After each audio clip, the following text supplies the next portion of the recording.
Grand new year sale. Already ఉన్న తక్కువ తరుగులో ఇంకా 1% తక్కువ. డైమండ్ జ్యువెలరీ క్యారెట్ కు 5000 తక్కువ. ఈ ఆఫర్ జనవరి 1 వరకు మాత్రమే. అంటే మీరు లైఫ్ లో తీసుకున్న ఏదైతే ఉందో 2019 లో ఫస్ట్ ఆమెకు చెప్పినప్పుడు ఏమన్నారు? అవునా, హెస్టేట్ చేశారా లేకపోతే సపోర్ట్ చేశారా? అట్లాంటిది ఏదైనా ఆలోచించుకోమన్నారా? అంటే నేను ఇప్పుడు చెప్పేటప్పుడు నేను సడన్ గా ఇప్పుడు డైరెక్ట్ గా చెప్పాను. ఇప్పుడు నేను సినిమా గురించి చెప్పినప్పుడు కూడా చూడండి, నేను స్టేజ్ 1 నుంచి డైలీ చెప్తూ ఉంటాను. సో మా మదర్ కి కానీ మా ఫాదర్ కి కానీ ఏది కూడా సడన్ గా తెలియదు, ఎవ్రీడే తెలిసి ఉంటుంది. ప్రతిదీ తెలిసి ఉంటుంది. సో హైడ్ చేయడం అనేది లేదు. ఇప్పుడు నేను ఇక్కడ ఇవన్నీ ఈ రోజు జరుగుతుంది కదా, నేను సాయంత్రం ఇంటికి కాల్ చేసేటప్పుడు అన్ని చెప్తాను. ఇక్కడ ఒక ఇంటర్వ్యూ అయింది, తర్వాత అలా వెళ్ళాను అటు. సో ఓవరాల్ గా ఫేసెస్ తెలుసుండవు కానీ నేమ్స్ అంటే మీ డైరీ అంతా తెలుసుంటుంది. సో నేను సడన్ గా చెప్పేది వాళ్ళకి సడన్ గా షాక్ అయ్యేది అనేది లేదు. They know everything happening in my life. So we're very and I also know everything. అక్కడ ఏమేమి జరిగింది అనేది కూడా వాళ్ళు కూడా నాకు చెప్తారు. సో చిన్నప్పటి నుంచి ఆ వాతావరణం మనం ప్రతిదీ షేర్ చేసుకుంటూ ఓపెన్ గా డిస్కస్ చేస్తూ, మంచిదైతే ముగ్గురు ఓకే సరే, లేదంటే ముగ్గురు వద్దు. మీరు ఏదైతే ఉందో లైఫ్ లో, అది మీ మ్యారేజ్ ఏదైతే ఉందో అది విత్ ఇన్ 6 months లోనే అది ఫెయిల్ అయినప్పుడు పేరెంట్స్ గా వాళ్ళు ఎలా ఫీల్ అయ్యారు? వాళ్ళు అంటే వాళ్ళే చెప్పారా? అంటే మీరు వాళ్ళతోటి అది డిస్కస్ చేసినప్పుడు, నేను ఇంకా వద్దనుకుంటున్నాను అన్నప్పుడు వాళ్ళు ఏం చెప్పారు? వాళ్ళు ఫస్ట్ వద్దనుకుంటున్నానని నేను చెప్పలేదు. జరిగింది మాత్రమే చెప్పాను. ఇది ఇలా జరుగుతుంది, కరెక్ట్ అవ్వట్లేదు, డైలీ చెప్తాను అంతే. సో ఓవరాల్ గా we all were feeling it is not right. Whatever was happening is not right అనేది మనం మొత్తం my family, my extended family, because of my parents, my extended family కూడా తెలుస్తుంది కదా ఇది జరుగుతుంది, కరెక్ట్ లేదు, కరెక్ట్ అవ్వట్లేదు అని. సో వాట్ నెక్స్ట్ అనేది ఆలోచిస్తున్నాం కానీ డైరెక్ట్ గా అక్కడ వెళ్ళడానికి నేను ముందు కూడా చెప్పినట్టు మనం ఫ్యామిలీ బ్యాక్గ్రౌండ్ లో అలాంటిది ఎప్పుడు చేయలేదు. We have never done something like divorce అనేది మన ఫ్యామిలీలో జరిగిన విషయం కాదు. అది అంత హాయిగా చెప్పడానికి చేద్దాంలే అన్నట్టుగా అంత కూల్ విషయం ఏం కాదు. సో అలా అటు ఎవరు ఓపెన్ గా అది చేద్దాం, డైరెక్ట్ డివోర్స్ దగ్గర వెళ్దాం అన్నట్టు ఎవరు చెప్పలేదు. But at the same time ఎప్పుడు లైఫ్ లో నేను చెప్పినట్టు చిన్నప్పటి నుంచి కూడా ఎప్పుడు అలా కాంప్రమైజ్ తో, అంటే ఒకటి తప్పు లేదా ఒకటి కరెక్ట్ కాదని చెప్పిన తర్వాత కూడా ముందు మనం ఎప్పుడు వెళ్ళలేదు. Whenever we thought something is not right, we have discussed and either solved it or ended it. రెండిట్లో ఒకటి జరగాలి. తప్పు అని తెలిసిన తర్వాత మళ్ళీ అది లోపల మమ్మల్ని చంపుతూ ఇలా ఏదో ఒకటి బ్రతకాలి కదా అని ఎప్పుడు బ్రతకలేదు. సో మా మమ్మీ చూడండి, అంత పెద్ద వర్క్ ఉన్నప్పుడు కూడా, జాబ్ ఉన్నప్పుడు కూడా, ఒకటే బిడ్డ కావాలా వర్క్ అన్నప్పుడు బిడ్డ కావాలని సెలెక్ట్ చేసి ముందుకెళ్ళింది కదా. లేదు, బిడ్డ కూడా కావాలి, వర్క్ కూడా కావాలి, రెండింటిని కాంప్రమైజ్ చేస్తూ బ్రతుకుతామని సెలెక్ట్ చేయలేదు. మా నాన్న కూడా అలాగే. మనం ఎప్పుడు లైఫ్ లో అలాంటి we are either yes or no people. మధ్యలో grey colour, grey shade, black కూడా కాదు, వైట్ కూడా కాదు, అలా ఎక్కువ రోజు బ్రతకలేము. So something had to be done. They first try to sort out, మాట్లాడి సార్ట్ అవుట్ చేద్దాం అన్నట్టు మాట్లాడడం ప్రయత్నించారు, మాట్లాడి సార్ట్ అవుట్ చేయడం ప్రయత్నించారు. అది కూడా కుదరలేదు అనేసరికి then the next we went to the church, we went to the court. అంటే మన చర్చ్ లో కూడా ఒక కోర్ట్ అనేది ఉంటుంది. అంటే ఇప్పుడు హిందూ మ్యారేజ్ యాక్ట్ అని ఉంటుంది, ఒక రిలీజియస్ ఆర్డర్ కూడా ఉంది. సో అలాగే క్రిస్టియన్స్ లో కూడా ఒక ఆర్డర్ ఉంది. And then there is court also. So when we approached them and discussed the whole situation, ఇలా ఉంది, what do you advise, what to do next అనేసరికి they said everything you said is a clear proof that you can, it is an open case of divorce. అంటే it is annulment. అంటే ఇక్కడ నిజంగా cheating జరిగింది, నిజంగా the points that we have mentioned, we have proof backing up to each of the points. So ఆ points ఉన్నప్పుడు, backup ఉన్నప్పుడు proofs ఉన్నాయి, జనాలు ఉన్నారు. So when everything is there, మళ్ళీ మీరు ఇంత ఉండి కూడా ఉండటం అంటే ఇట్ ఈస్ రియలీ ఏదో మనం తప్పు చేసి అలాంటి మజ్బూరీ ఉంటే మాత్రమే ఉండాల్సి వస్తుంది కానీ లేకపోతే ఉండే అవసరం లేదు. లీగలీ కూడా ఉండే అవసరం లేదు, రిలీజియస్లీ కూడా ఉండే అవసరం లేదు. ఇన్ ఎవ్రీ వే నీట్ గా గొడవలు లేకుండా బ్రేక్ అయ్యే సిచ్యువేషన్ అది. సో వాళ్ళందరూ ఒకటే కూతురు, మీరింత ప్రశాంతంగా ఉన్న ఫ్యామిలీ, మీకు ఇవన్నీ డ్రామాలు ఎందుకు కావాలి, అవసరమా? మీరు హ్యాపీగా ఉండేవాళ్ళు కదా. సో మీకు ఇప్పుడు క్లియర్ గా తెలిసింది ఇది రాంగ్ రూట్ అని, సో వదిలేయడమే బెటర్ కదా అన్నట్టుగా ఒక యునానిమస్ మన కమ్యూనిటీ నుంచి కానీ ప్రతి యాంగిల్ నుంచి అందరూ అడ్వైస్ చేసిన తర్వాత then we went forward. And వాళ్ళు చెప్పినట్టే అంత స్మూత్ గానే జరిగింది, because they were right. So that is when we also realized that okay, correct kada. So I think plus point in the whole thing is our transparency, that we are transparent to each other. My parents to me to my parents. So నేను ఎప్పుడు నా age group లో ఉన్న వాళ్ళకి కూడా కానీ అమ్మాయిలకి అందరికీ కానీ ఎప్పుడు చెప్తుంటాను, అమ్మాయిల మైండ్ లో ఉంటుంది అమ్మ నాన్నకి చెప్పాలా వద్దా, ఆ ఇంట్లో జరిగింది మన పుట్టింటికి చెప్పాలా వద్దా. అవును అవును. బట్ పేరెంట్స్ చెప్తే మళ్ళీ వాళ్ళు మనం బాధపడుతున్నాం, వాళ్ళు కూడా ఎందుకు బాధ పెట్టడం వాళ్ళని కూడా, ఇలా ఉంటుంది. యాక్చువల్లీ అలా ఏం లేదు. మనం యాక్చువల్లీ ఓపెన్, వాళ్ళకి చెప్పకపోతే ఇంకెవరికి చెప్పాలి? అవును మన పేరెంట్స్ కి, మన ఓన్ మనకి జన్మ ఇచ్చిన వాళ్ళకి చెప్పకపోతే ఇంకెవరికి చెప్పాలి? అవును. And at the end of the day దేవుడు తర్వాత ఎవరికైనా మనం ఆన్సర్ ఇవ్వాలని ఉంటే అది మన అమ్మ నాన్నే. ఉమ్. అమ్మ నాన్నకి చెప్పలేనిది అనేది ఉండకూడదు. ఎందుకంటే అలా ఉంటే దాన్ని అడ్వాంటేజ్ గా తీసుకునే వాళ్ళు చాలా మంది ఉంటారు. ఆ గ్యాప్ ఉంది కదా మధ్యలో, మనం అవును. ఏదో ఒక వేరే రీజన్ కోసం చెప్పలేని థింగ్స్ ని ఇంకొకరు వాళ్ళకి దాని కావాల్సినట్టు వీక్నెస్ గా వాడుకుంటారు. తీసుకుంటారు. Yes, Yes. weakness గా, అది వీక్నెస్ Weakness. చెప్పాలంటే. అవును. ఇప్పుడు తప్పు జరిగిన మనకి ఒక చోట అది మన పేరెంట్స్ కి తెలిసి ఉండాలి కదా. వాళ్ళప్పుడు మనకిన్న తెలివి ఉన్న వాళ్ళు, ఇప్పుడు నాకెంత ఏజ్ అయినా, నాకిన్న ఎక్కువ ఏజ్ వాళ్ళకి అయింది, నాకిన్న ఎక్కువ వాళ్ళు బ్రతికారు కాబట్టి వాళ్ళకి ఎక్స్పీరియన్స్ ఉంటుంది, Experience ఉంటుంది. ఇవన్నీ ఇలాంటివన్నీ కూడా చూస్తుంటారు, ఎన్నో చూస్తుంటారు. చూస్తుంటారు. సో వాళ్ళు ఒక రైట్ అడ్వైస్ ఇవ్వగలుగుతారు, రైట్ గైడెన్స్ ఇవ్వగలుగుతారు. అప్పుడు చూడండి లైఫ్ మళ్ళీ మన హ్యాండిల్ చేసే అంత స్ట్రెంగ్త్ మనకి వస్తుంది. ఉమ్. లేదు నేను పెద్దగా అయిపోయాను, నాకే నా లైఫ్ హ్యాండిల్ చేయడం తెలుసు అని నేను చేసుకుంటూ వెళ్తే దానికి గైడెన్స్ ఉండదు. సో నాకు ప్రొఫెషనలీ, పర్సనలీ అన్నిటిలో నా పేరెంట్స్, ఎస్పెషలీ నా మదర్ మంచి సపోర్ట్ అండ్ అండర్స్టాండింగ్ ఉండడం వల్ల మమ్మల్ని కలిసి చూస్తే మీరు ఫ్రెండ్స్ అని అడుగుతారు, అందరూ అదే అదే అడుగుతారు. మీరు ఇప్పుడు వింటుంటే మీరు చెప్తున్నది ఎంత ఉంటుంటే, సో మీ పేరెంట్స్ అంటే పర్టికులర్ మీ మదర్ మీకు అంత మంచి ఫ్రెండ్ అండ్ ఒక ఐ థింక్ నేను వెల్ విషర్. అండ్ నేను ఒక్క కూతురిని అయినా నాకు బ్రదర్స్ సిస్టర్స్ లేరు అనే ఫీలింగే రాలేదు. ఎందుకంటే అన్ని పంచుకోవడానికి మదర్ ఫాదర్ ఇద్దరు నాకు అలాగే పంచుకున్నారు కాబట్టి నేను ఎప్పుడు వాళ్ళతో షేర్ చేస్తూ, ఎప్పుడు లోన్లీనెస్ నాకు చెప్పుకోవడానికి ఎవరు లేరే అనే ఫీలింగ్ తో ఎప్పుడు నేను గ్రో అవ్వలేదు. నాకు కంటిన్యూస్ కంపెనీ గైడెన్స్ ఇస్తూ నన్ను పెంచారు. ఓకే. సో ఆ పీరియడ్ వచ్చేసింది ఇప్పుడు. Yes. ఆ 4 years అయిపోయింది కదా. ఈ 4 years తర్వాత అంటే ఈ మామూలుగా అయితే ఎవరిదైనా ఒక ఫెయిల్డ్ రిలేషన్షిప్స్ ఉంటే గనక వాళ్ళు వెంటనే మళ్ళీ ఇంకో రిలేషన్షిప్ లోకి వెళ్ళిపోతారు, ఇంకొకరు ప్రేమలో పడిపోతారు. మరి ఎస్తరు అలాంటి ప్రేమలో పడిందా, పడలేదా ఇప్పుడు దాకా? లేదండి, యాక్చువల్లీ నేను అప్పుడు కూడా ఐ థింక్ నేను చిన్నప్పటి నుంచి, నేను మీకు చెప్పాను కదా ఈ ఫీల్డ్ లోనే ఉండడం వల్ల అయి ఉండొచ్చు, లేదా నేను focused, always brain is busy. అది నాకు మదర్ చాలా మంది చాలా సారి చెప్పేది. నాకు ఫ్రెండ్స్ సర్కిల్ కూడా తక్కువ, ఫ్రెండ్స్ అనేది లేరు నా చిన్నప్పటి నుంచి. సో అందరు అడిగితే ఏంటి అంటే మీరు అన్నట్టు మదరే అన్ని కూడా, మదరే అన్ని. మదర్ లేకపోతే నా mind is busy, I'm singing, I'm dancing. And నేను అప్పుడు చిన్నప్పటి నుంచి క్లాసెస్ కి వెళ్ళేదాన్ని. So piano class, dance class, music class, నా టీచర్స్ వాళ్ళతో. సో నేను కలిసే, నేను మాట్లాడే people are older than me, I'm talking to them, I'm learning from them. So ఆ మెచ్యూరిటీ అనేది అప్పటి నుంచి. సో నాకు నా ఏజ్ వాళ్ళతోనే కలిసి ఏదో ఒక పిచ్చి పిచ్చిగా చేయమంటే నేను ఒప్పుకునేదాన్ని కాదు. వద్దు, వాళ్ళు ఏదేదో చేస్తున్నారు, నేను వెళ్ళను అని చెప్పేదాన్ని. మమ్మీతోనే కూర్చుంటాను, వాళ్ళు ఏదేదో చేస్తున్నారు మమ్మీ, నేను వెళ్ళను అని. సో అప్పుడు నా మమ్మీ చెప్పేది, ఇది ఎలా అయిపోయిందంటే రేస్ గుర్రం ఉంటుంది చూడు, దానికి రేస్కి వెళ్ళడమే పిచ్చిగా. మళ్ళీ ఆగు, అటు వెళ్ళు, ఆ ఆవులతో ఆటలాడంటే నాకు వద్దు మమ్మీ, వాళ్ళతో పడదు నాకు. సో కోడ్లకి కూడా చూడు, కోడ్లు కూడా గొడవ, అది కాక్ ఫైట్ లో వెళ్ళే కోడ్లకి ఆ ఫ్రెండ్షిప్ అవ్వదు. సో అలా అవుతాయేమో నువ్వు, అలాగే అవుతున్నట్టు కనిపిస్తున్నాయి నాకు అని చెప్పేదాన్ని. కానీ అలా లేదు. బట్ ఐ థింక్ నేను ప్రీవియస్లీ కూడా నేను చెప్పినట్టు ఆ marriage also was not because of a relationship. I'm yes or no person. ఒకరు నా లైఫ్ లోకి వచ్చారు. లవ్ అంటే నాకేదో ఇలా చేతులు పట్టుకొని ఎక్కడో కాఫీ తాగి నేను తిరగడానికి వెళ్ళాడు అంత టైం, పేషెన్స్, మైండ్ సెట్ నాకు లేదు. అలా చేయాలని ఉంటుంది, కానీ దానికి ఒక వేవ్ లెంత్ కనెక్ట్ అవ్వాలి. That my likes and that persons likes, interest అన్ని కలిపి ఎక్కడో ఒక చోట వెళ్ళాలనిపిస్తే then it is an organic thing. ఏదో అందరూ వెళ్తున్నారు మనం కూడా వెళ్ళాలి అన్నట్టు అలాంటి ఫీలింగ్స్ నాకు ఉండదు. సో అప్రోచ్ అయ్యి పెళ్లి అని అడిగేసరికి okay, whether I want to marry, logically yes, I'm 26, అప్పుడు నాకు 26 years. సో 26, 27 కి అందరూ, నా కజిన్స్ అయితే 22, 23 కి పెళ్లి చేసుకున్నారు. నేనే లేట్ అని ఇంట్లో అందరూ తిట్టుకునే వాళ్ళు.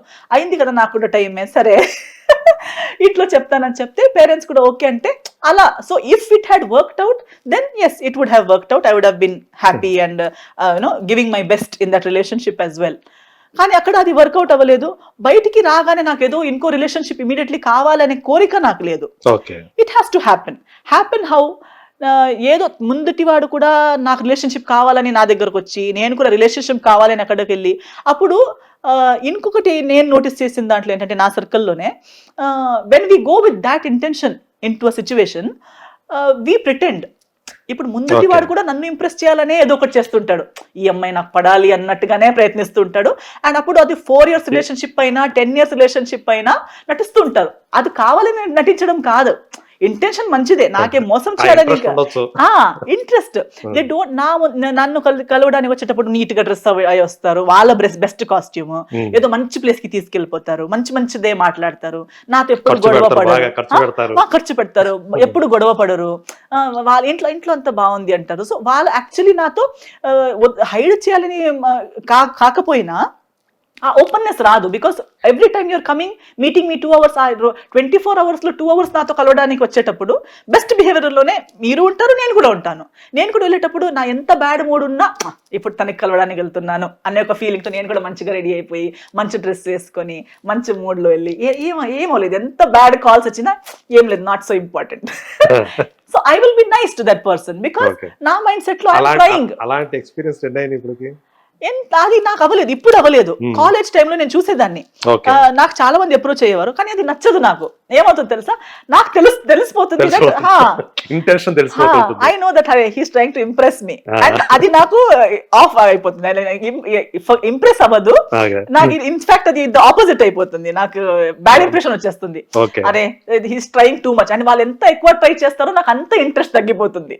సో నాకు ట్రై చేయడం అనేది నాకు నచ్చదు. సో ఎవరైనా నాకు వెరీ గుడ్ లుకింగ్ వచ్చి మళ్ళీ నాకు ట్రై చేస్తాను అనేసరికి నా మూడ్ ఆఫ్ అయిపోతుంది, అయ్యో ట్రై చేస్తున్నాను అలా అవ్వకూడదు. పాపం ఎంతమంది ఇదైపోయి ఉంటారు. నా కాలేజ్ నా ఫ్రెండ్ కూడా చెప్పేవారు, నాకు బెస్ట్ ఫ్రెండ్ ఒకడు ఉన్నాడు మానస్ అని. సో కాలేజ్ టైం నుంచి ఇప్పుడు దాకా ఫ్రెండ్సే. వాడు ఇప్పుడు కూడా అంటుంటాడు, నీకు ఆ కాలేజ్ లో ఎన్ని మంది అడగలేదు, ఎంతెంత బాగుండేవాళ్ళు. తను చెప్పేవాడు, ఓకే చెప్పు బాగుంటాడు, బాగున్నాడు, ఇతను అచ్చారేగా బాంబేలో చదివాం కదా, హీస్ ఆల్సో ముంబై ఎట్. అందరం చూస్తే ఇతనికి ఎవరైనా చెప్తారు, నువ్వు చెప్పలేవా అంటే, మరి టూ మచ్ ట్రై చేస్తున్నాడు, నాకు నచ్చలేదు అంటే. ట్రై చేయడం నచ్చాలి కదా, నీకు ఎందుకు అది నచ్చట్లేదంటే నాకు నచ్చదు. అలా అంటే ఆడపిల్లలకి ఎక్కువ మంది అలా ట్రై చేసేవాళ్ళంటే ఇంకా ఇంట్రెస్ట్ ఉంటుంది కదా. నాకు నచ్చదు. నాకు ఎలా అంటే నార్మల్ గా ఫస్ట్ మనిషి నచ్చాలి, మాటలు నచ్చాలి, థాట్స్ నచ్చాలి, అండ్ ఆర్గానిక్ గా ఒక ఫ్రెండ్షిప్ ఉండాలి. ఫస్ట్ ఫ్రెండ్షిప్ అనేది వచ్చి అప్స్ అండ్ డౌన్స్ చూసి, ఒక డిఫికల్ట్ సిచ్యువేషన్ ని తను ఎలా హ్యాండిల్ చేస్తాడు, ఆ సిచ్యువేషన్ ని నేను ఎలా హ్యాండిల్ చేస్తాను. ఇప్పుడు మొన్నే నేను ఒక చాలా టెన్షన్లో ఉన్నప్పుడు నేను ఎలా ఉంటాను. సో నా అన్ని మూడ్స్ ని, నా లుక్స్ మాత్రమే కాదు, నా స్టేటస్ మాత్రమే కాదు, ఆమె హీరోయిన్ కదా చూడడానికి బాగుంటుంది కదా, అవన్నీ మాత్రమే కాకుండా నా మైనస్లు కూడా, నా బ్యాడ్ థింగ్స్ కూడా అన్నీ తెలుసుండాలి. అది నేను కావాలని చెప్పడం కాదు, తాను కావాలని చూడడం కాదు. Only when that person is with me through thick and thin, ups and downs, they know me as a person, and even after that if they love me, then they love me. Me too, I should know that person for a couple of years as a friend, as a human being, as a colleague. ఎలా అయినా పర్లేదు, ఒక natural circumstances లో కలవాలి. పెళ్లి, girl friend, boy friend అనే ఆలోచించి కాదు, మనిషిలా ఏదో ఒక రకంగా కలిసి పరిచయం అయి తర్వాత అది ప్రేమగా డెవలప్ అవుతే అది ప్రేమ. అప్పుడు నాకు కూడా తన మైనస్లు ప్లస్లు అన్ని తెలిసి అయినా తను ఇష్టం అయితే మాత్రమే అది ఇష్టం. అందుకే నాకు అప్పుడు కూడా ఇమీడియట్ గా వద్దనిపించింది. ఒక్కసారినే నేను ఫ్యామిలీ ప్రెషర్ లో వచ్చి ఆ యాంగ్జైటీ ఇమీడియట్లీ, చాలా అమ్మాయిలకి ఏమవుతుందంటే నాకు కూడా తెలుసు, ఇప్పుడు కూడా నాతో కలిసి పనిచేసే అమ్మాయిలు ఉన్నారు, అందరికి నా ఏజ్ గ్రూప్ లోనే ఉన్నారు, అందరూ 28 to 30, 31 బ్యాచ్ లోనే ఉండేవాళ్ళు. అందరికి ఏమైపోతుందంటే సొసైటీ, ఇంకా పెళ్లి కాలేదా, ఫ్యామిలీ వాళ్ళు ఈమె పెళ్లినే చేసుకోవట్లేదు, లేట్ అయిపోయింది, ఇంకెప్పుడు పిల్లలు పుడతారో, అందరూ అలా చెప్తూ ఇంకా మన ఏజ్ గ్రూప్ వాళ్ళు అందరూ పెళ్లి చేసుకుంటున్నారు, మంది అవ్వట్లేదు అనేసరికి ఒక యాంగ్జైటీ వచ్చేస్తుంది. Yes, maybe I'm late, maybe I have to do it. So ఆ ఒక యాంగ్జైటీలో తప్పు డిసిషన్స్ తీసుకుంటారు. ఆ హరి ఎందుకు యాక్చువల్లీ, ఎక్కడికి వెళ్ళడానికి హరి? ఇప్పుడు నా కింద ముందు అంటే 2016-17లో పెళ్లి చేసుకున్న అమ్మాయిలు కూడా నా ఫ్రెండ్సే, ఇప్పుడు దాకా వాళ్ళకి పిల్లలు పుట్టలేదు, అంటే వాళ్ళకి కావాలని పిల్లలు చేయించుకోలేదు, ఎందుకంటే ఫైనాన్షియలీ సెటిల్ అవ్వాలి, ఇంకా వాళ్ళ జాబ్లు అవి ఇవి సెటిల్ అయ్యేసరికి టైం పడుతుంది. But now society is pressurising them. I know, ఇంకా పిల్లలు పుట్టలేదు, పెళ్లి అయ్యి 5 years అయింది, 7 years అయిపోయింది, అంటే ఇంకా వాళ్ళు చెప్తారని వీళ్ళు పిల్లలు చేయడం కాదు కదా. అలా పుట్టిన పిల్లలకి ఏం ఫ్యూచర్ ఉంటుంది? They are born under pressure. So this leads to an unhealthy mindset, unhealthy society, overall unhealthy atmosphere అయిపోతుంది. సో అలాగే నేను కూడా తప్పు చేశాను, నాకు అది తెలిసిపోయింది. నేను పెళ్లి చేసి ఈ మిస్టేక్లు అవన్నీ జరిగేసరికి, నేను ఇంత చదువున్న అమ్మాయి, నేను ఎందుకు ఇలా అయిపోయాను, ఎక్కడ నా మిస్టేక్ జరిగింది, అంత బాగా చేస్తున్నట్టు ఫీల్ అయ్యాను కదా, నేను ఎక్కడ తప్పు జరిగింది అని ఆలోచిస్తే నేను కూడా ఇదే ప్రెషర్ కింద, ఐఎమ్ ది ఓన్లీ చైల్డ్, నా పేరెంట్స్ ఇద్దరే, ఇప్పుడు కూడా నాకు ఆ ప్రెషర్ చెప్తూ ఉంటారు ఇంట్లో, ఇంకా లేట్ చేస్తున్నావు, అమ్మ నాన్న ఓల్డ్ అయిపోతారు, వాళ్ళకి నీ పిల్లలు చూసే కోరిక ఉండదా, మనకు కూడా ఉంటా. అంతే కదా, వాళ్ళు అవన్నీ వాళ్ళు ఎప్పుడు చెప్పేసరికి ఎప్పుడు ఉంటారు, మీతోటే ఉంటారా. అదే, సో అవన్నీ చెప్పేసరికి ఎంత కాదని చెప్పినా ఒక్క స్మాల్ సబ్ కాన్షియస్లీ కూడా అది ఎఫెక్ట్ అయిపోతుంది కదా. రేపటి రోజు అమ్మ నాన్నకి ఏమైనా అయిపోతే నాకెవరు ఉన్నారు, ఎవరైనా సరే పెద్దవాళ్ళు అయిపోతారు. అప్పుడు అవును కదా, ఇంకా నేను పెళ్లి చేసుకుని తర్వాత పిల్లలు పుట్టి ఆ పిల్లలు ఎప్పుడు పెరగాలి, ఎప్పుడు నేను చూడాలి, నేనే ముసలామె అయిపోతానేమో అందరు చెప్పి సో దాన్ని నేను ఎక్కువ ఆలోచిస్తే నేను మళ్ళీ రాంగ్ డిసిజన్స్ తీసుకుంటాను. ఎవరైనా నాకు కూడా ప్రేమ కావాలి, నాకు ఒకరు కావాలనే మైండ్ సెట్ నాకు వచ్చేస్తుంది. వచ్చిన వాళ్ళు ఎవరైనా ఎలా ఉన్నా పర్లేదు నేను పెళ్లి చేసుకుంటాననే ఒక యాంగ్జైటీ నాకు వచ్చేస్తుంది. అందుట్లో రాంగ్ డిసిజన్స్ అయిపోతాయి. బట్ మనం మర్చిపోతాం ఏంటనేది, ఇది ఒక టైం స్కెడ్యూల్ కాదు. ఎవరి దీంట్లో రాత ఏం పెట్టుకుంటే మనకు తెలుసా. ఇప్పుడు నాకు తెలుసా, నేను డివోర్స్ చేసేటప్పుడు డివోర్స్ తర్వాత కూడా నాకు ఒక లైఫ్ ఉంటుంది, అది ఇలా ఉంటుంది అనేది నాకు తెలుసా. అవును, అంతే కదా. సో మనము ఇంకొకరి లైఫ్ తో మన లైఫ్ ని పోలించుకోవడం ఒక పెద్ద ఫూలిష్నెస్. అది ఎవరికో 2022కి పెళ్లి రాసి డివోర్స్ అయినంత మాత్రాన మన లైఫ్ అంతతో ఆగిపోయినట్టు కాదు కదా. తర్వాత ఉంటుంది ఇంకా చచ్చిపోతారు. ఇప్పుడు నా ఇన్స్టాగ్రామ్ లో చూస్తాను, నేను సోషల్ మీడియాలో చూస్తాను, ఎంతో మందికి లవ్ మ్యారేజ్ ఎంతో 10 years లవ్ ఉండి గొడవ పడి పెళ్లి చేసుకుని 6 months కి హస్బెండ్ కి క్యాన్సర్ వచ్చి హస్బెండ్ చచ్చిపోయారు. Worser than divorce. That is worser than divorce because they loved each other, they wanted to live together.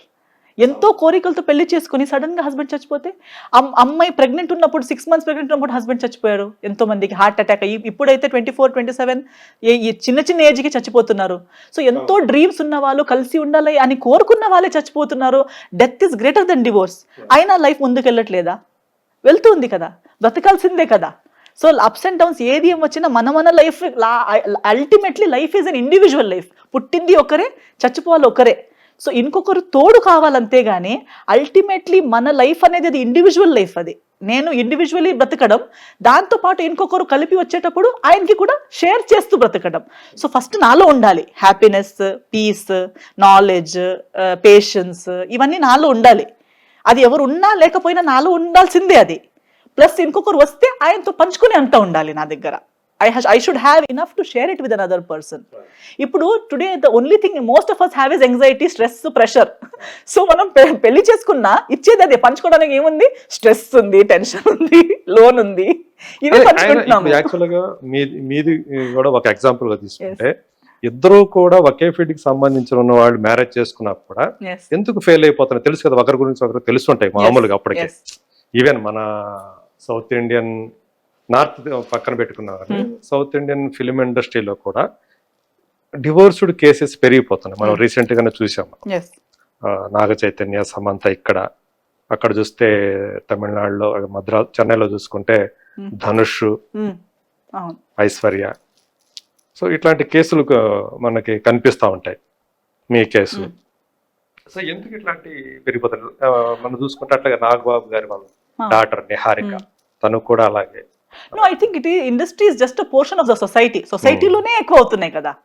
ఇప్పుడు ఇండస్ట్రీలో 3-4 couples from industry, but in the society 20, 30, 40 people.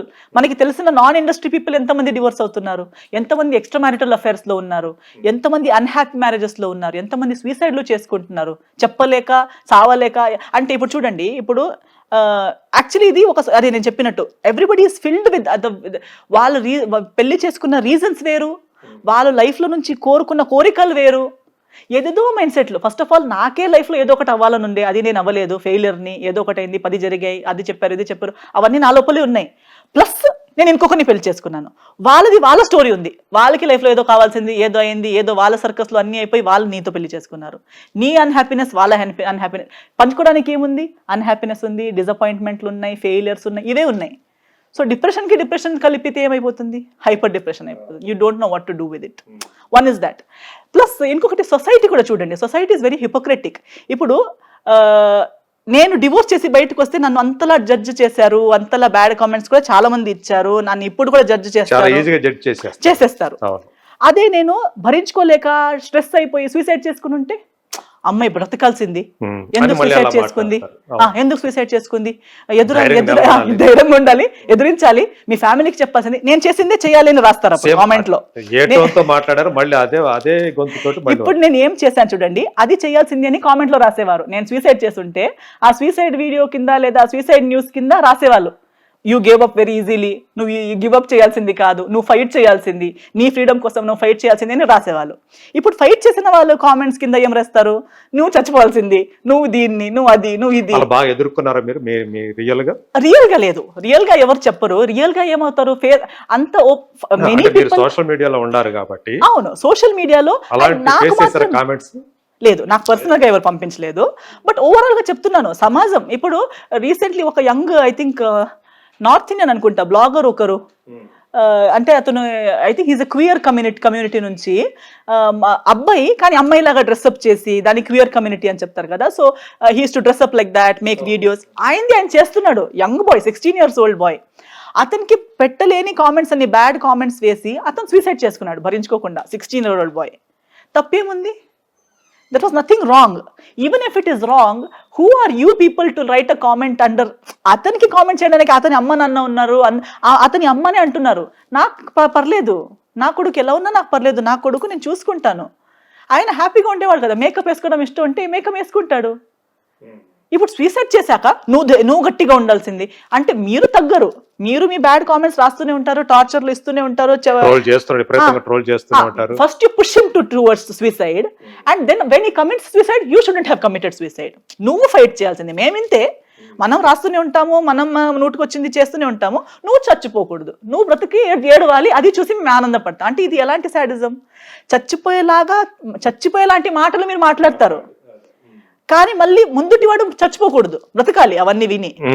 అంటే ఇవన్నీ కూడా బేర్ చేస్తూ బతకాలి. సో ఇవన్నీ సాడిజంలో ఒక్క పరిచయం లేని మనిషికే మన మీద ఉంటే మనతో పాటు ఉన్న వాళ్ళకి ఇంకెంత లేదు. ఇప్పుడు పెళ్లి చేసుకునేటప్పుడు ఇలాంటి ఈగోలు లేవనుకుంటున్నారా మీరు? పెళ్లి చేసుకునేటప్పుడు కూడా ఉంటాయి కదా ఆ ఈగో క్లాష్లు అనేది. నేను నీకు ప్రాబ్లమ్స్ ఇస్తాను, నువ్వు చచ్చిపోకూడదు, నువ్వు బ్రతకూడదు, నువ్వు వెళ్ళకూడదు, నువ్వు ఉండకూడదు, కానీ నేను నీకు టార్చర్స్ ఇస్తాను, ఎక్కడ వెళ్ళిపోతావు నేను కూడా చూస్తాను అనే సాడిజం ఉంది. ఎంత ఉన్నాయి అలా. ఇప్పుడు మనం వెబ్ సిరీస్ అని చూస్తున్నాము, క్రైమ్ సిరీస్ అని చూస్తున్నాం. ఇవన్నీ స్టోరీస్ ఎక్కడి నుంచి వస్తున్నాయి? మన సమాజం నుంచే వస్తున్నాయి, మన సమాజంలో జరుగుతున్నాయి.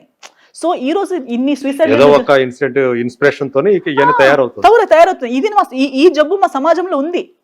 ఈ ఇష్యూస్ అన్ని, ఈగో గానీ, అన్హ్యాపీ మ్యారేజెస్, స్ట్రెస్, టార్చర్లు, ఇవన్నీ చూపిస్తాను చూడు. ఈ క్రైమ్లు, ఈ సూసైడ్లు, ఈ divorce is just one of this side effect of this mind set.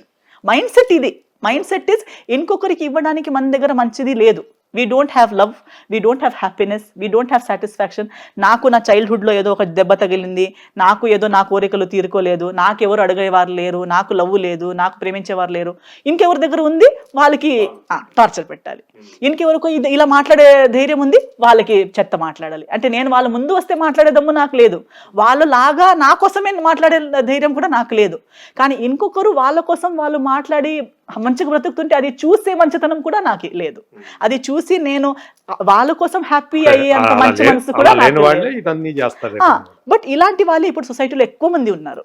There are many such unhappy, unsatisfied, depressed souls and minds in our society, which is why ఇవన్నీ unhealthy things are developing. వీళ్ళంతా కూడా social media మీద పడి అందరినీ కూడా torture చేస్తా ఉంటారు. ప్రతి దాంట్లో మీకు పొల్యూషన్ కనిపిస్తుంది. సోషల్ మీడియాలో కూడా కనిపిస్తుంది, మీడియాలో కూడా కనిపిస్తుంది, రియల్ లైఫ్ లో కూడా కనిపిస్తుంది, మ్యారేజెస్ లో కూడా కనిపిస్తుంది. సో ఇది సెలబ్రిటీ డివోర్స్ అనేది just one of the factors. అన్ని మనుషులు జరిగేది మన లైఫ్ లో కూడా జరుగుతూ ఉంది. సో అది మనం చేసింది, మన మీద లైట్స్ ఉన్నాయి కాబట్టి బ్రైట్ గా కనిపిస్తుంది.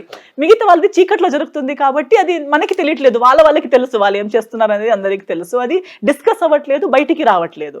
సో దాని అడ్వాంటేజ్ వాళ్ళు ప్లస్ గా తీసుకుంటున్నారు. మనం ఏమి దాచుకోలేము, ఏం జరిగినా వాళ్ళు ఓపెన్ లైట్స్ అండ్ కెమెరా ముందే అయిపోతుంది కాబట్టి దాచుకోలేము. అంటే మీ ఫిలాసఫీ, అంటే మీకున్నటువంటి మానవ సంబంధాల మీద కానివ్వండి, రిలేషన్షిప్స్ మీద కానివ్వండి, చాలా కాంక్రీట్ గా మీ యొక్క అభిప్రాయాలు ఉన్నాయి. మీ ఐడియాలజీ కూడా చాలా మెచ్యూర్డ్గా కనిపిస్తూ ఉంది. కానీ అయినప్పటికీ కూడా ఈ 4-5 సంవత్సరాల్లో మిమ్మల్ని అట్రాక్ట్ చేసేవాళ్ళు కానీ ఎవరు మీకు కనిపించలేదా? అంటే లైఫ్ని షేర్ చేసుకునే పర్సన్స్ ఎవరు కూడా మీకు తగలలేదా? యాజ్ ఫ్రెండ్స్ తగిలారండి. అంటే I have very good set of friends now who I definitely know are my friends. They are more than family అని చెప్పొచ్చు. ఎందుకంటే బ్యాడ్ టైం వచ్చినప్పుడు ఎవరు మన వాళ్ళు అనేది క్లారిటీ ఎక్కువ వస్తుంది. అవును, మన దగ్గర ఎవరైతే వచ్చి నిలబడతారో ఎస్, ఇప్పుడు చాలా మంది బ్లడ్ పంచుకున్నారు, చిన్నప్పటి నుంచి నాతోనే పెరిగారు. మీరు మ్యారేజ్ గురించి మాట్లాడుతున్నారు. ఇప్పుడున్న కాలంలో ఎలా ఉందంటే నాతోనే ఒక్క ప్లేట్లో తిని నాతో పెరిగిన నా ఓన్ కజిన్స్, నా మదర్ నాకు ఒకటే, నేను ఒక్కనే పుట్టాను, సో మదర్స్ ఏం కాకపోయినా ఒకే మదర్ పిల్లలు అన్నట్టు నా కజిన్స్ ఉన్నారు, నా మంచి క్లోజ్ ఫ్రెండ్స్ ఉన్నారు.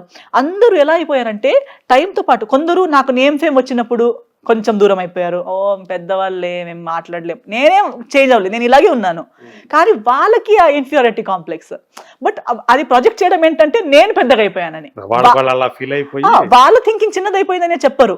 చెప్పడం ఏంటంటే నువ్వు పెద్దగా, పెద్ద మనిషిలే, నేను మాట్లాడలేదు అన్నట్టు వాళ్ళు అనుకుని అలా దూరం.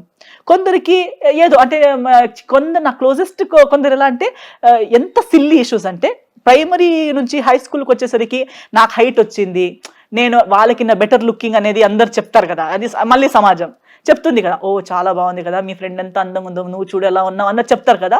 చెప్పగానే వాళ్ళు బయట వాళ్ళు ఏదో ఒకటి చెప్తారు. మన ఫ్రెండ్షిప్ ఏంటో మనకు తెలుసా? కానీ దానికిన్నా ఎక్కువ, మన ఫ్రెండ్షిప్ కిన్నా ఎక్కువ అది ఎక్కువైపోయింది. ఈమెకి ఎక్కువ అటెన్షన్, ఎక్కడ వెళ్ళినా వాళ్ళు అందరూ ఈమె వెంటే పడతారు, ఈమెతోనే మాట్లాడతారు, ఈమెనే అందం అంటారు. వద్దులే నువ్వు ఉండి, నేను ఒక్క ఆమెనే, వాళ్ళందరూ ఫ్రెండ్స్ ఒక గ్రూప్ అయిపోయారు, నేను ఒక్క ఆమెనే ఉండిపోయాను. అలాంటి పాలిటిక్స్. సో అప్పటి నుంచి చూస్తూ వచ్చాను నేను, హై స్కూల్ నుంచి ఇవన్నీ observations. But I never felt bad because I think it is human nature. అంటే తెలిసిపోతుంది. And sometimes I feel bad for them that they feel these silly things are so major in life. అంత పెద్ద విషయం అది ఒకటి. అందం దేనికి importance ఇవ్వరు, అండ్ అన్ఇంపార్టెంట్ కోసం అన్ని మర్చిపోతారు. చైల్డ్హుడ్ మర్చిపోతారు, మెమరీస్ మర్చిపోతారు, ప్రేమ మర్చిపోతారు. సో ఇలాంటి అండ్ కొందరు మన తోడే ఉన్నారు, ఫ్యామిలీ లాగే ఉన్నారు, కానీ ఎప్పుడు పడిపోతామో, ఎప్పుడు ఫెయిల్ అయిపోతామో, ఎప్పుడు మనం కింద పడి వాళ్ళు నవ్వేలా అయిపోతుందో అని వెయిటింగ్లో ఉన్నారు కొందరు.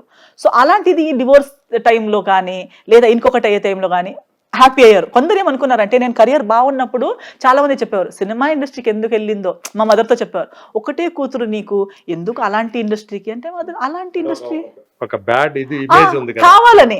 అండ్ వాళ్ళకు కూడా తెలుసు, but purposefully to hurt my parents.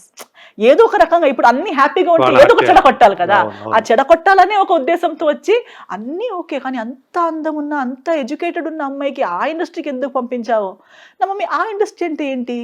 So అలా అక్కడ తెలుసు కదా నీకు ఇండస్ట్రీ ఎలాంటిదో. సో మమ్మీ అలా ఆ ఇండస్ట్రీకే వెళ్ళి చెత్త చేయాలని లేదా? చెత్త చేసే వాళ్ళు ఇప్పుడు ఊర్లో పల్లెటూరులో ఉన్న వాళ్ళు చేయట్లేదా? సిటీలో ఉన్న ఐటీ ఫీల్డ్లో ఉన్న వాళ్ళు చేయట్లేదా? ఏ డిపార్ట్మెంట్లో ఉన్న వాళ్ళు చేయట్లేదు? ఆ ఇండస్ట్రీకి వెళ్ళి అలాంటి పనులు చేయాలని ఏం లేదు కదా. మంచిది చేసేది ఎక్కడుండి కూడా మంచి పని చేయొచ్చు, చెత్త చేయాలని ఉంటే ఎక్కడుండి కూడా చెత్తలు పనులు చేయొచ్చు. సో అలాంటిది ఏం లేదు. మా కూతురు ఏంటో మాకు తెలుసు, అలాంటి అవసరం లేదు. అప్పుడు ఆగిపోయారు. పెళ్లి అయ్యేసరికి చాలా మంది అనుకున్నారు పెళ్లి చేసుకుంటే ఇంకా అమ్మాయి కెరియర్ అయిపోయినట్టే, ఇంకా అయిపోతుంది అని ఫుల్ హ్యాపీ అయిపోయింది. ఇంకా సినిమాలు చెయ్యొద్దంట అని చెప్పి ఒక రౌండ్ గాసిప్, ఇంకా సినిమాలు ఆపేస్తుంది, ఇంకా పెళ్లి అయిపోయింది కదా అన్నట్టు హ్యాపీ అయిపోయారు. అప్పుడు సగం కట్ అయిపోయారు కొందరు. తర్వాత డివోర్స్ అయిపోయేసరికి ఇప్పుడైతే 100% ఫినిష్ అమ్మాయి, ఇంకా అమ్మాయి ఎదిగేలా లేదు, ఫుల్ స్టాప్. ఇంకా ఇప్పుడైతే ఒకవేళ పెళ్లి తర్వాత సగం ఉన్నా కూడా ఈ డివోర్స్ తర్వాత అయితే ఏముండదు, ది ఎండ్ ఇంకా అని చెప్పి అప్పుడు పార్టీ చేసుకున్నారు సగం మంది. అది కూడా జరగలేదు. సో అలా అయ్యి సడన్ గా ఇప్పుడు బై దాట్ టైం నా మమ్మీకి కూడా డాడీకి కూడా కొందరి మీద అయినా కొంచెం ప్రేమ ఉండే, లేదు వీళ్ళు మన వాళ్ళు, వాళ్ళు మన వాళ్ళు అనే ఫీలింగ్ ఉండే. కానీ ఇవన్నీ అయ్యేసరికి ప్రాపర్ గా I think it was an eye opening situation, not just here, even personally. We clearly realized who really wants మన మంచిది ఎంతమంది కోరుకుంటున్నారు, ఎంతమంది చెత్త దగ్గరుండి చెత్త జరగాలనే వెయిటింగ్ లో ఉన్నారు. ఎవరు వాల్యుయేషన్స్ ఎవరు కాదు అనేది మనకు అప్పుడు తెలిసిపోయింది. So at the same time zero expectation నుండి వాళ్ళు అసలు మా లైఫ్ లో ఉండాలని కూడా తెలియని మనుషులు ఉన్నారని చూపించారు. They were there. లైక్ మిమ్మల్ని మనం ఎప్పుడు కౌంటే చేయలేదు. Your never in our discussions, your a part of our life, but not on that level. But they showed up on that level. ఎవరు దగ్గర ఉండాల్సిన ప్లేస్ అని మనం ఎక్స్పెక్ట్ చేశాను, వాళ్ళు మన దృష్టిలో కింద పడేసరికి ఎక్కడో ఉన్న వాళ్ళు మా దృష్టిలో ఎక్కడికో వెళ్ళిపోయారు, ఎదిగిపోయారు. They did so much, they are there for me. So now that kind of friends, life long friends, నా సోషల్ స్టేటస్, నా అపియరెన్స్, ప్లస్ మైనస్లు అన్ని పక్కన పెట్టిన ఆల్ టైమ్ 2 AM 3 AM నేను ఎప్పుడు కాల్ చేసినా నా కోసం ఇంతమంది ఉన్నారనే ఒక, ఇద్దరే అయి ఉండొచ్చు, ముగ్గురే అయి ఉండొచ్చు, కానీ ఉన్నారనే ఒక confidence, true friendship, true relationships ఉన్నాయి నా లైఫ్లో. Now weather marriage or what is going to happen next అవన్నీ నాకు తెలియదు. బికాస్ నేను ఆలోచించట్లేదు, అటు సైడ్ నుంచి కూడా అలాంటిది ఏం లేదు. We're just good friends, everybody is there in my life, we're there for each other, but not necessarily, maybe never it will happen, maybe it will happen, I don't know. అదే. So మీరైతే మీ race లో మీరు వెళ్తున్నారు. నేను వెళ్తున్నాను నా life ని, నేను చెప్పినట్టు అదే. ఇంకొకరు ఉన్నా లేకపోయినా నాకు దేవుడు ఒక జన్మ ఇచ్చారు, ఆ లైఫ్ లో నాకు ఇన్ని ఎబిలిటీస్ ఇచ్చారు. ఇవి అయితే నా 100% నా దగ్గర ఉన్నవే, దానికి ఇంకొకరు ఉన్నా లేకపోయినా దానికి దీనికి సంబంధం లేదు. సో ఇవి ఎప్పుడు ఉంటాయి, ఎవరున్నా లేకపోయినా ఈ ఎస్తర్ ఎప్పుడు ఉంటుంది. ఇంకొకరు వస్తే then I'm very happy to welcome that person and give that person the best. దానికోసం మీరు హర్రీ ఏం పడట్లేదు. లేదు, హరి పడితేనే తప్పు జరుగుతాయి. జరుగుతుంది. హరి నా సర్కిల్లో హరి చేసే వాళ్ళకి కూడా నేను అదే చెప్తుంటాను, హరి ఒకటి చేయకండి.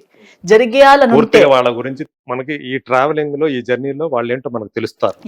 ఆ తర్వాత ఒకవేళ ఉంటే గనక ఇక రాసి పెట్టుంటే ఎక్కడికి పోదండి. ఏ ఏజ్ లో అయినా, అదే నేను అంటాను, ఎవరో 22కి పెళ్లి చేసుకుని 24కి డివోర్స్ అయిపోతారు, లేదా పార్ట్నర్ చచ్చిపోతారు. ఇంకెవరో 40కి పెళ్లి చేసుకుని, నా గోవాలోనే నాకు తెలిసిన వాళ్ళు ఇద్దరు ఉన్నారు, 41 and 42. అంటే ఇద్దరు వాళ్ళ లైఫ్ లో రెస్పాన్సిబిలిటీస్ ఉండే, అంటే ఎల్డెస్ట్ సన్, చిన్న సిస్టర్స్ కి అందరికి పెళ్లి చేయించి అదన్నీ చేసి సెటిల్ అయిపోయి, తర్వాత అమ్మ నాన్నని చూసుకుని అన్ని అయిపోయేసరికి 40-41 అయిపోయింది ఏజ్. తర్వాత లోన్లీనెస్, అందరూ సెటిల్ అయిపోయారు, బ్రదర్స్ సిస్టర్స్, అమ్మ నాన్న కూడా చచ్చిపోయారు, ఒక్కడే ఉండిపోయాడు. సో తర్వాత ఏమి ఇదే అందరు క్వశ్చన్స్, ఏంటి ఇలాగే ఉండిపోతావా? అప్పుడు రిచ్నెస్ ఉంది, ఇల్లు ఉంది, అన్ని ఉంది, కానీ లైఫ్ పార్ట్నర్ లేదు, దొరికే అవకాశం కూడా లేదన్నట్టు సొసైటీ. 41కి ఎవరు దొరుకుతారు అనే ఫీలింగ్. కానీ తర్వాత లవ్ లో పడి, తనకి కూడా 41 years old అమ్మాయి, ఆమెది కూడా సిమిలర్ బ్యాక్గ్రౌండ్, అలాగే ఏదో జరిగి 42-41లో పెళ్లి చేసుకుని, పెళ్లి అయ్యాక మళ్ళీ అందరు నవ్వుతున్నారు, ఇంకా పిల్లలు ఎప్పుడు 42-41కి పిల్లలు అవుతారేంటి, 1 year లో బేబీ కూడా పుట్టింది. సో అన్ని కలిసి వచ్చింది. Now at 45-46 they are living a beautiful life. Why not? అంటే దేవుడు అండర్స్టాండింగ్ లెవెల్స్ ఉన్నాయి, వాళ్ళ జర్నీలు వాళ్ళకి అర్థం అవుతున్నాయి. నీకెందుకు 41 అయినా 42 అయినా ఆ 41 years ది జర్నీ పంచుకోవడానికి వాళ్ళ దగ్గర చాలా ఉన్నాయి. అండ్ దేవుడు వాళ్ళు ఇన్ని సంవత్సరాలు చేసిన సాక్రిఫైసెస్ కోసం వాళ్ళకి ఏదో ఒకటి పెట్టున్నారు. ఆ నమ్మకం, దేవుడి మీద నమ్మకం ఉండాలి, మన అదృష్టం మీద నమ్మకం ఉండాలి. అండ్ మన కోసం ఎవరికొకరైనా దేవుడు చేసే ఉంటారు. ఇది జస్ట్ ఒక journey. Whatever is not work out is not work out. ఎవరు వేరే వాళ్ళది లైఫ్ చూసి అయ్యో వాళ్ళకి అయింది కదా నాకు అవ్వలేదు కదా అని ఆలోచించడం ఫూలిష్నెస్. మన జర్నీయే వేరు, ఇంకొకరి జర్నీయే వేరు. ఇప్పుడు నేనే హీరోయిన్ గా ఉన్నప్పుడే చాలా మంది మీరు మిస్ అయిపోయారు అనుకోవట్లేదా, మీరు ఆ హీరోతో చేయాల్సింది, ఈ హీరోతో చేయాల్సింది. But my journey is totally different. ఇప్పుడు మేబీ ఐఎమ్ నాట్ వర్కింగ్, ఒక హీరోకి పక్కగా హీరోయిన్ గా డాన్స్ చేయట్లేదేమో నేను, లేదా చేయలేదేమో, చాలా మంది పక్కన హీరోయిన్ గా డాన్స్ చేయొచ్చేమో, చేయలేదేమో ఒక్కప్పుడు. But do I regret it? Not really, because my journey is totally different. I developed in a different angle altogether. ఒక వేరే పాత్. ఇప్పుడు నా పాత్లో ఈ పాత్కి ఏమంటారు, హీరోయిన్ అని పిలుస్తారా, క్యారెక్టర్ ఆర్టిస్ట్ అని పిలుస్తారా, ఏమని పిలుస్తారో నాకు తెలియదు. కానీ me as an artist, I have made my own way. I am happy in that way, and maybe I ended up in a totally new direction. కొన్నిట్లో లీడ్ యాక్టర్ గా చేస్తున్నారు, కొన్నిట్లో క్యారెక్టర్స్ చేస్తున్నారు. నాకు ఇష్టం వచ్చినట్టు నేను ఉన్నాను. అండ్ దీనికి ఎక్కువ ఏం కావాలి? మనకి ఇష్టం వచ్చినట్టు బ్రతికే పవర్ దేవుడు మాకు ఇచ్చారంటే దానికి ఎక్కువ ఏం కావాలి? లైఫ్ లో కావాల్సిందే ఇది కదా, that you should be able to live life on your terms. Success వేరు, success on your own terms is వేరు. So I'm doing what I like, what my heart feels right, what my mind feels right. And most of all night వెళ్ళి bed లో ఇలా పడుకోగానే 2 minutes లో నిద్ర వచ్చేస్తుంది నాకు. దానికి నా గ్రేట్ అచీవ్మెంటే లేదనుకుంటా. ఎందుకంటే ఇప్పుడు ఎంత సక్సెస్ రావచ్చు, ఎంత ఉండొచ్చు, కానీ నైట్ వెళ్ళి కళ్ళు మూసుకోగానే అన్ని టెన్షన్లు ఇవి అవి రిగ్రెట్ గిల్ట్లు ఉండి నేను పడుకోకుండా ఆ స్ట్రెస్ లో ఉండడానికి చేసేదంతా చేసి వర్క్ లో అన్ని నా వరకు నేను హ్యాపీగా ఉండి చేసి నైట్ కి కూడా ప్రశాంతంగా పడుకునే అంత ప్రశాంతం మైండ్ దేవుడు నాకు ఇచ్చారనేదే నాకు గ్రేటెస్ట్ గిఫ్ట్. అంతకు మించిన ఆనందం ఏముంది? ప్రశాంతమైన నిద్రపోయే వాళ్ళు ఈ రోజులు ఎంతమంది ఉన్నారు? అదే నాకు గ్రేటెస్ట్. పడుతుందంటే మీరు అంతే హ్యాపీ కదా, అంతకు మించి సంతోషం.